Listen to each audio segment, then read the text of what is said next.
welcome everybody to, I found myself almost saying Breakthrough Business Strategies Radio. I haven't said that one in years. Oh, welcome to Startup Grind here in Houston. Oh man, did that ever happen to you? What a fun way to start off our conversation today. At the beginning of these fireside chats, I always remind everybody what Startup Grind values are, because I find that foundation, as I embraced it at about year 3 being a director, really started showing up even in my own business and my own team's brand. So, our values are all about give first, make friends, and help others. And it's funny how those threads can also show you who you can trust and who you can depend on and who you can rely on. Because we know in the startup world, that's really important. Now, our mission is to give startups everywhere education as well as opportunities that they need to build, grow, and scale their companies. And our community is startups, it's founders, it's innovators, it's creators. And Houston specifically focuses on connecting with unrepresented voices. As a matter of fact, because we are the most diverse city in the United States, and people still make the mistake that they think New York City is, and we took that away a long time ago. I always like to share a few facts with people who might not know about Houston, besides, the whole space. Houston, we have a problem. We're a very international city. We have 145 languages that are spoken in our city. We have the one of the largest ports in the country. And besides being the most diverse city in the United States, what we've chosen to do here in the Houston chapter is we're only giving the mic now to Indigenous, Black, Asian, Latin, LGBTQ, and neurodivergent founders and funders, because you can go listen to the other 600 chapters for those voices. Yes, I'm your revolutionary leader. I think if you've been following us for any amount of time, you already know that about me. So that is why I wanted to bring us Evante Daniels today, because he and I got a chance to meet through LinkedIn, and I absolutely fell in love with his voice, his content, his presence. We had one of those coffee chats where we had a lot of fun getting to know each other. And I was like, dude, you bring something unique to the conversation around stories, brand, and narrative that more startups need to understand. So one, I want to thank you for joining us today. I'm so excited to be here. Thank you for having me. So since we have paid attention to what our community says, can we have shorter conversations? Let's just get right into it. Let's do it. What I want to ask you is, this probably would be beneficial for everybody before I dive into a question. If someone were to say to you, Evante, what do you do? What's your answer? Oh man, I feel like as a general creative, that's difficult. But when I have to put on my professional face and show up and give an elevator speech, usually I go with I'm a strategist and writer. I've worked in the creative marketing space for around 16 years, mostly focused in small and medium businesses, starting in nonprofit, moving into tech, and also working in branding throughout that whole journey. So that's like the shorter side of what I'd say that I do. I mean, it gets really into the weeds of it, when you do a lot of creative stuff. I've touched every point of the creative process from ideation to delivery for our startup founders, like everything that it comes to on how a founder is creating or casting that vision is usually I'm the guy who's on that communication side, who's kind of working through the words and through the language and through the colors to make that product more accessible for the community. Beautiful. So when we think about that, when you're really known for working, what I understand, for working with businesses to help them like redefine the space, like what is the role and the power of the narrative that startups and their leadership teams miss when they're building their solutions from scratch? Yeah, absolutely. I think it's a really good question. I'll back into the question. Start with the second half of it, right? Though, what do I feel that the a lot of times leaders are missing is that your users and your customers haven't been on this journey with you, right? So you've put in blood, sweat, tears into your work, into your product, into building your team. And, as someone who's launched projects and been a part of rebranding and getting a product to market, like that's a lot of effort and it really is all consuming. And so it's very hard to step out of that perspective and say that as hard as I have worked on this, somebody on the other side of the world or down the street even has no idea what I've done. And they don't know who I am. They don't know why I've put this much work into it. And so we suddenly find ourselves caught at a very human problem where our experience is different than the experience of the person we're trying to connect with. And this has been something that we've dealt with in diversity and in many issues in communication and arts and in the media. And what it comes down to is that we tell stories. We have to make our experience understandable for the other person. That's how we bring people into things. We've seen great examples of this, right? Everything from Steve Jobs introducing the iPhone to the most recent bikini bottom news fish on TikTok dropping news. Like we live in a world where the way that we share different experiences is through storytellings, right? Kids grow up with this, the way we recount our day, the way that we deal with all of those pieces. And so when you're a startup, you have to remember that you have a unique perspective. And the longer that you're doing what you're doing, the more unique that perspective is going to be. So you have to rely on storytelling because just saying it doesn't provide nearly the context, right? You can't just put into one simple word all of the blood, sweat, and tears you've been putting into years of your work. And so stories are really the only way to communicate the depth of what you're doing to an audience that isn't aware. The other thing that I find that people forget is how many times people need to hear a story in order to be able to absorb all the pieces of it. It kind of Absolutely. reminds me when my grandmother used to make quilts. Each one of them was always really unique because she was using different fabrics and different patterns. And yet, after a period of time, the community could always recognize her quilts. Mhm. Absolutely.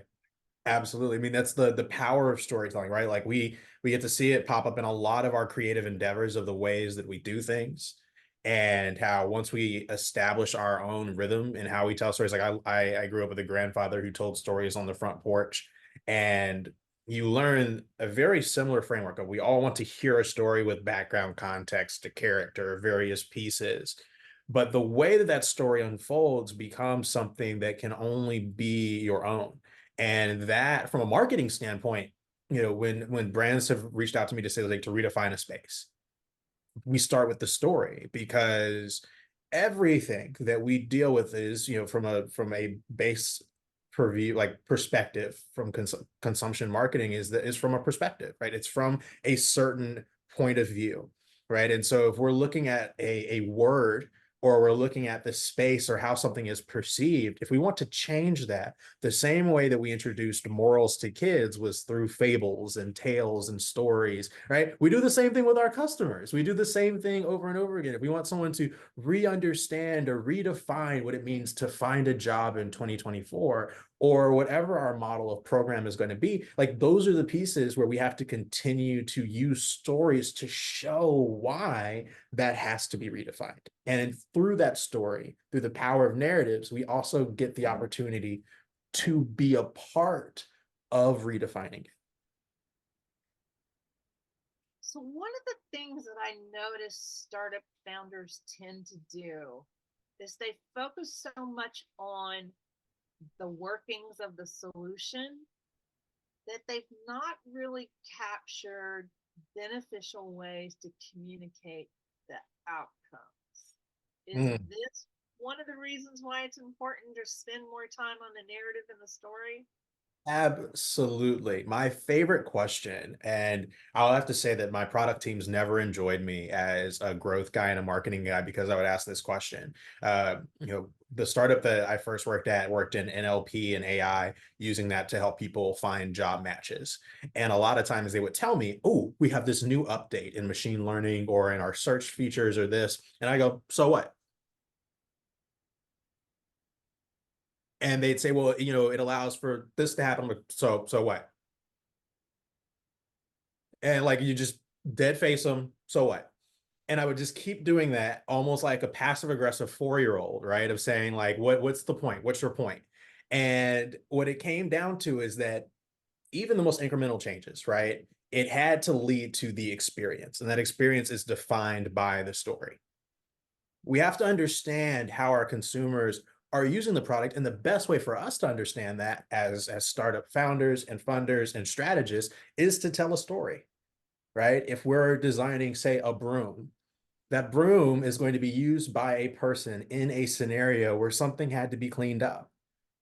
And when you get into really dividing that market and understanding that there are a lot of brooms out there, right? And so the thing that's going to set your broom apart isn't the broom, no matter how fancy the straw is or the handle. What's going to Or set it what color it is? Right. Like what's going to set it apart is how you've introduced this broom. What story, who you're saying this broom is to be used for. Not that the broom is any more significant than another broom. And there may be science that would say otherwise, but that's really where storytelling comes in. And so when you're trying to redefine that space or add your space, right? We're saying, well, this broom was made as we're thinking about single parents who are juggling a lot of kids and trying to clean up quickly. And that's what all of our branding and our commercials are around. That's where that storytelling really grabs it and allows for that growth to happen. And then, yeah, you sprinkle in a little bit of the tech and a little bit of the pieces behind it, but you have to keep it experience first. One of the things I'm hearing as I'm listening to you is my brain just does this really cool, weird pattern thing is I'll hear previous conversations, and a pattern that shows up when we're talking about storytelling oftentimes can lead us to be thinking about psychology,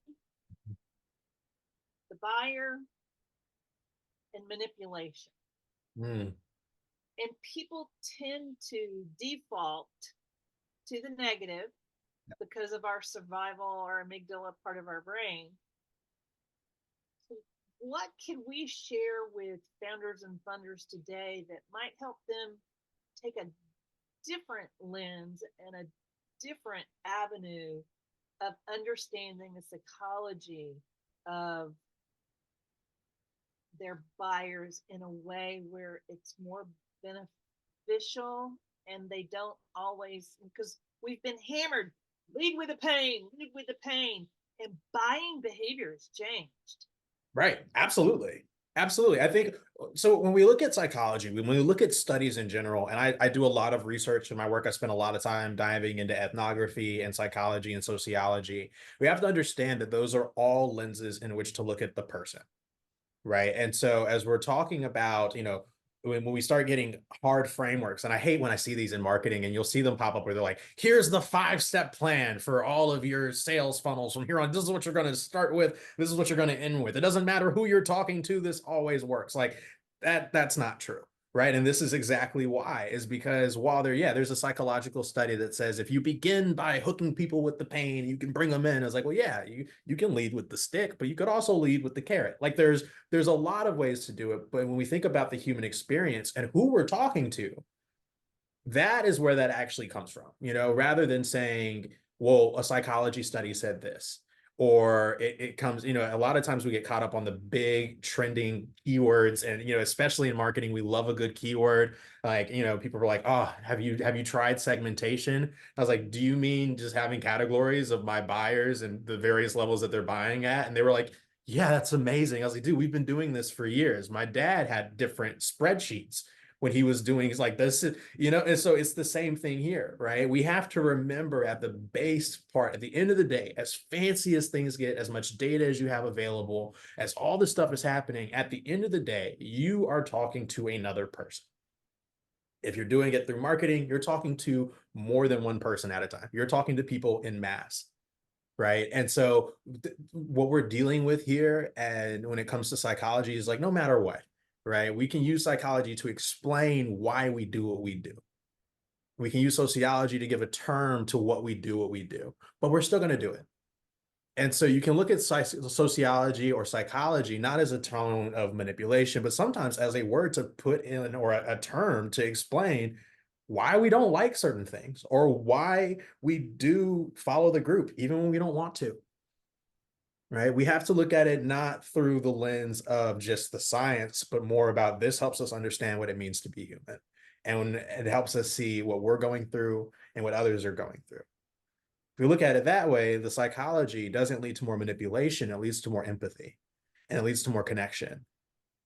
And if you lead with that first and you take the time to understand and not to leverage, right? If you say, okay, well, we understand that groupthink is a big thing in certain communities because people come to conclusions together. And in a tight, close community, they want community verification. Well, rather than just like saying, okay, well, then let's hit them with a broad ad, it's taking a quick second and saying, well, why is that? What is important about this community that they do rely on one another? And usually that's the secret between a good launch and an excellent one, especially when you're going into a new market. And it also makes a big difference between pandering to an audience and connecting with them. Ooh, I love that you used those two words. Yes, because one of the things that I'm really noticing. So, for example, I'm gonna insert a little bit of something that we didn't even discussing. Last year, I started noticing a pattern that's been accumulating over the past 3.5 years, and when I say it, everyone's gonna go, "Well, duh, yeah, but you didn't do this." People do not feel heard. They don't feel heard in politics. They don't feel heard in love. They don't feel heard at work. They don't feel heard by their coworkers. They don't feel heard by their spouses. They don't feel heard by their children. They don't even feel heard by themselves. And watching that pattern show up in different ways in conversations, across multiple conversations, I was like, oh my God, this thing I learned to do decades ago that's been a part of my spiritual path and journey is something that's ready to be brought into the business world now, which is why I ended up creating something called deep listening sessions. Mm. Because when you understand the power of creating a sacred space and you understand how to genuinely listen on a soul level with no judgment and no agenda, all of a sudden you're activating something in people that hasn't been activated before. And you and I both know, because we've talked enough, that when you start activating those types of things in people, that's when new solutions are created. Absolutely. Ooh. All right. Absolutely. So as we're kind of coming around the, oh, now my baseball wants to come out. Yep. Go Astros. I don't care what all you haters say.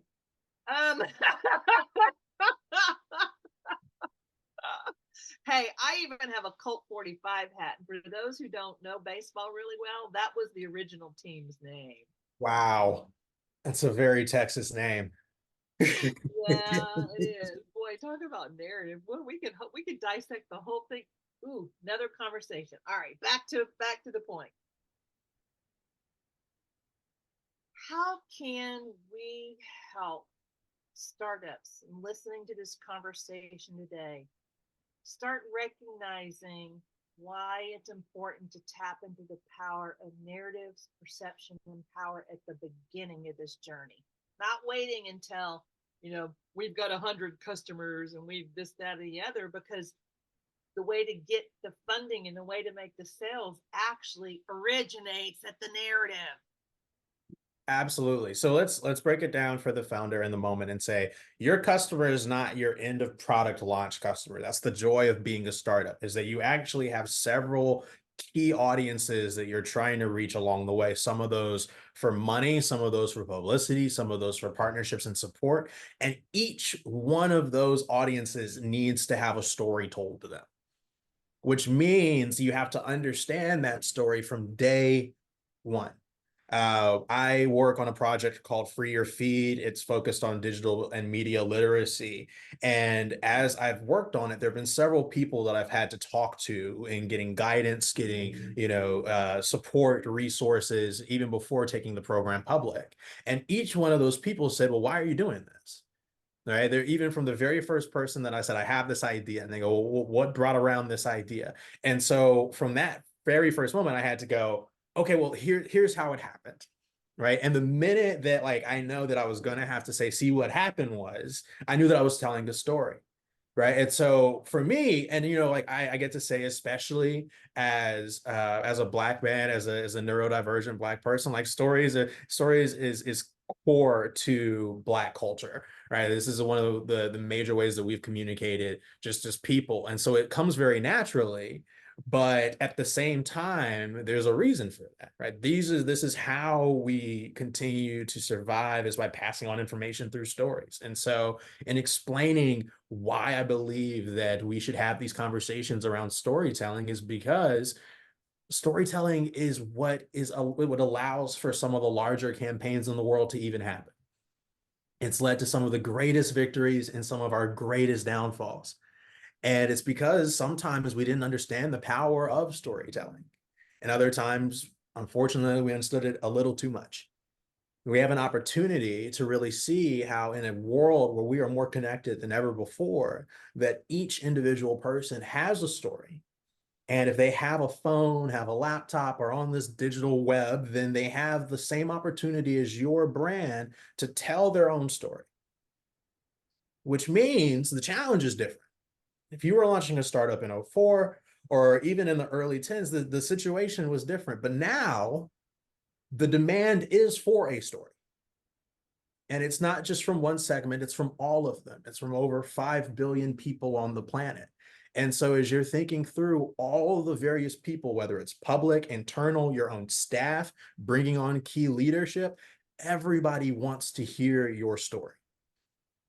And you have to find ways to even help yourself tell your own story. You have to understand that story for yourself. What brought you to this place? Why are you here? What's unique about your experience and your situation? How did what you've gone through shape how you feel about some of the most average, everyday things? Right? How does being a startup founder change the way you look at business, change the way you look at success or dreams or aspirations? How does it change how you feel about community? And then ask why. That why is going to help you understand your own story and make it a lot easier to communicate that to others. And the more compelling your story is, the more rooted and authentic your story is, the more people will be drawn to that, as we've all been drawn to storytellers throughout time. I don't know if people realize this as they're listening to this. You literally just dropped in this conversation